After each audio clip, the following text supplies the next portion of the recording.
Hey sis, how's your energy level? Do you feel tired all the time? Like you just have no energy, and to be honest, sometimes you just want to give up on life. Naps, they don't really help. Coffee doesn't make a difference, and trying to eat more or better food to get more energy, yeah, if you're anything like me, that isn't going to end quite the way you want it to either. That was my life in a nutshell till I discovered coaching. At first, I was skeptical. I didn't really think anything would change because, hey, I'd already invested all kinds of money in alternative and complementary medicine. And it felt like I was peeling an onion. As soon as I got one problem peeled away, the next one was just there waiting to make me cry. But when I first found and heard about coaching and looked into it some more, something about it just got me really excited. So instead of just hiring a coach, I decided to get certified so I could become a coach. It felt like it really fit well with who I was and what I like doing and what interests me. Now, after I've gone through the training and through coaching myself, I can finally stay up as late as my Energizer Bunny husband. I don't need naps in the middle of the day anymore. I'm not rushing my kids off to bed, trying to desperately to stay awake as long as they do. And most days, I don't even think about taking a nap. I'm not using coffee or sugar in a desperate attempt to keep me going, especially that late afternoon slump. Yeah, not really a problem. And I've been able to enjoy my own education while homeschooling my kids. I'm curious, can you relate? Maybe you're going through life wondering why you're just so tired all the time. And maybe it's not even physically tired. It's just kind of this deep soul tired. You just feel empty. You want out of survival mode to finally get this energy thing handled so you can start thriving. If this describes you at all, I'm so glad you're here because I've got 3 of my favorite energy tips that I'm going to teach you right now.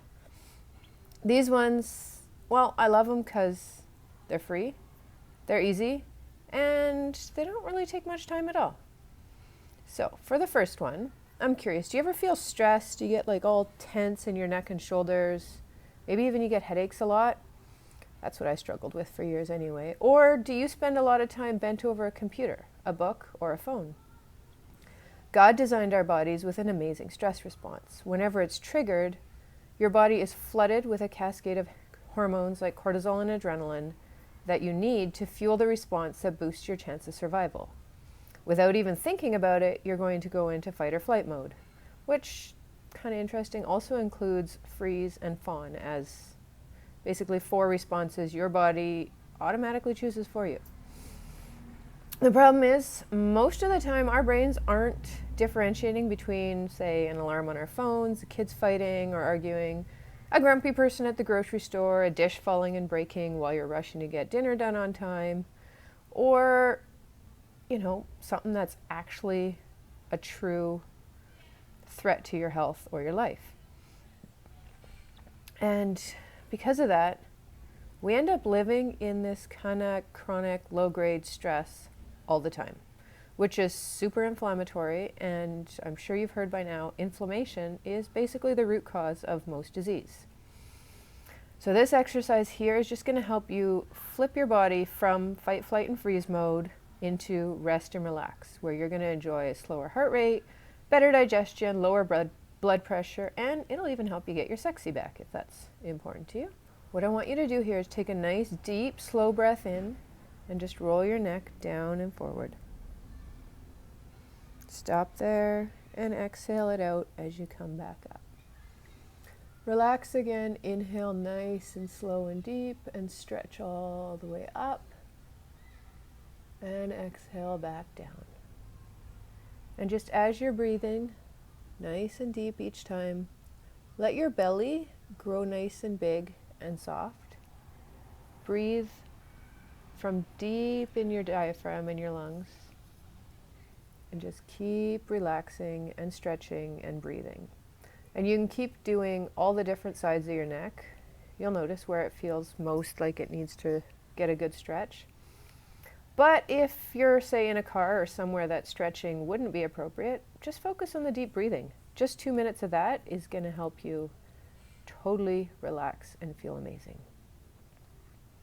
Now, tip number 2 that I have for you. Well, it's important to me because a few years ago I read this quote that really resonated with me, and it basically said, "You're usually tired not because you've done too much, but because you've done too little of what actually sparks a light in you."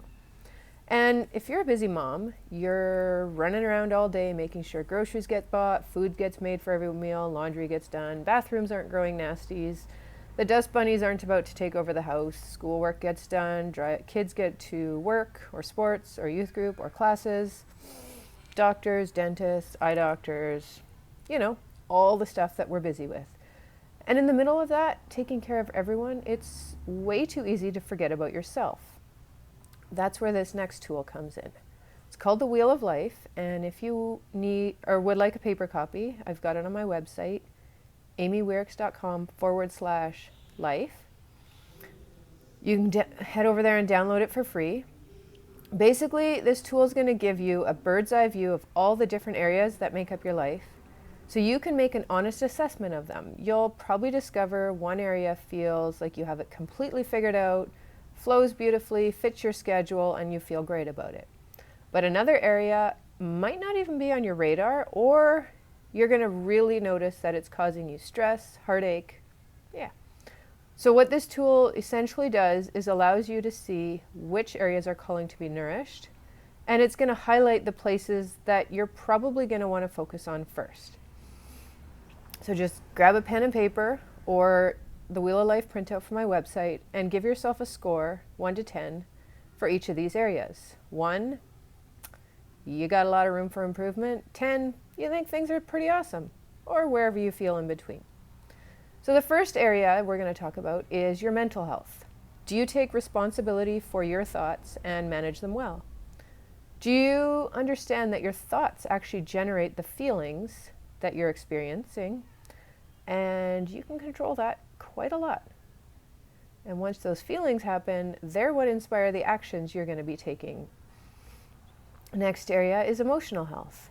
Do you actually understand the source of your emotions? And bigger yet, are you willing to feel them instead of trying to stuff them back down with busyness or numbing them out with food, alcohol, social media, etc.? Next up, physical health. How much of a priority are nutrition and fitness in your life? Are you eating the food God made and moving your body regularly, or are you pretty sedentary and a junk food person? Then, relationships.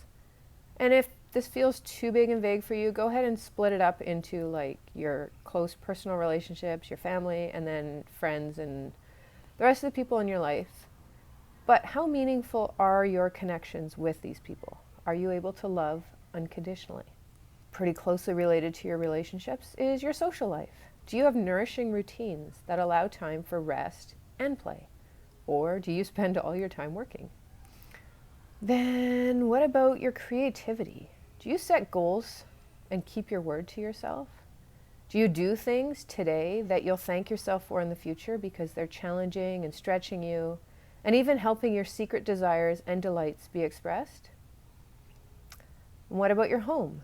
Does your home environment fill you with joy and gratitude? Is it basically an oasis of calm that beautifully serves your needs and the needs of everyone else living there? And then your finances. How good is your understanding of creating, spending, and investing your finances? Do you believe there's enough, or are you always feeling like you're in lack, insufficiency? And your career. As a mom, your career might just be staying at home full-time, raising your family. That's a pretty big career. It's probably actually harder than a lot of go out and go work for someone else jobs. But how do you feel about the work you do every day? Do you feel fulfilled? Are you passionate about it? Are you constantly working on improving your skills and your abilities? And do you see any growth in yourself? And then, what about your dreams? Do you feel like you understand and are fulfilling your purpose and calling? Are you excited about the good work God has planned out for you and the ways you're using your gifts and talents to serve Him? That leads us to your spiritual life. Are you growing and developing in your relationship with God? Do you feel spiritually alive and close to Him? Or are you in a bit of a spiritual desert right now? And your identity. Do you believe you are who God says you are? Or do you feel more like your identity and your value come from your performance or other people's opinions of you? And tool number 3, another big reason that you might be low on energy is the fact that even though you're busy all day, you're probably fairly sedentary. Most of our activity nowadays is mental. But while your brain only makes up about 2% of your body's mass or weight, it uses 20% of your energy. I'm sure you've heard the advice to work out a million times, and maybe you're really good at fitting it in. Or if you're like most of the moms I've worked with, you struggle there. That's where I was. One of my biggest blocks to actually getting regular workouts in was perfectionism. I felt like I didn't have time to fit a full workout in, so why bother? Plus, it's never really been something I enjoyed, so I had no great desire to drag my butt out to the gym. But the thing is, massive changes like that are pretty rarely realistic, doable, or sustainable. But just a tiny little shift, say a 1% improvement, that's totally possible. And if you can make it fun, well, hey, now we're talking. So start really small. My coach suggested that I run up and down the stairs 5 times in a day, and we've got 2 sets of stairs in our house, so that was pretty easy. Because it's not something I would normally do, it was also kind of fun. And a good challenge, because if it's not something you do regularly, try running up and down the stairs 5 times in a row. When I started, I would just do this 1 extra set of stairs each time I walked by until I had 5 in a day. And because I was working with a coach, she helped me stay accountable because I knew at the end of the week she was going to be asking how my stair running went. So there you go, 3 simple tools for renewing your energy. And I'm curious, do you feel like you can take what I just taught you, walk away from this video, and fix your energy challenges? Or do you need more? Odds are you're like most people I've shared this with, and you're not quite going to be able to pull it all together because having the tools and the information isn't enough. Those kind of things are super easy to find online. I mean, you're here watching this video, so you're kind of proving my point. But without 3 key ingredients, we stay in the same patterns and repeat the same old behaviors that keep us stuck. Sometimes we do really well for a little while, get some new information, get all excited, make a big commitment, take consistent action for a week or 2, convince ourselves this time it's gonna be different. And then, motivation fizzles out, life happens, and we fall off track, sliding right back into our old habits. Most of us do know how to get healthier and what we need to do. We just don't do it. That's because knowing isn't enough. It's not what motivates us to action. We've got a lot of theory, but we're not putting it into practice. So 3 key ingredients bringing it all together is the right system, the right support, and the right accountability.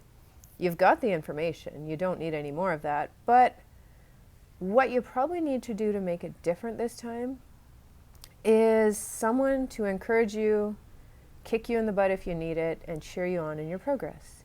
That's where I come in. As a health and life coach, I'm here to support and cheer you on, stretch you out of your comfort zone, and inspire you to make sure all the different areas of your life are fully lined up with who you want to be. Since you're not 100% confident you can make that transformation on your own, let's jump on a strategy session and see what your energy levels actually mean, why you feel stuck, and how you can get unstuck. And I'll help you figure out for sure what your best plan of action is. Maybe that'll be joining me in a coaching program. Maybe you already know what to do and you've got the accountability in your life to do it. You just need a little help. Either way, I want you to open up to the possibility that this time things could really be different for you. You haven't quite tried everything yet. Even if you're relatively healthy and content already, you might just be missing something that can make it all better. So get curious. How amazing can your life be?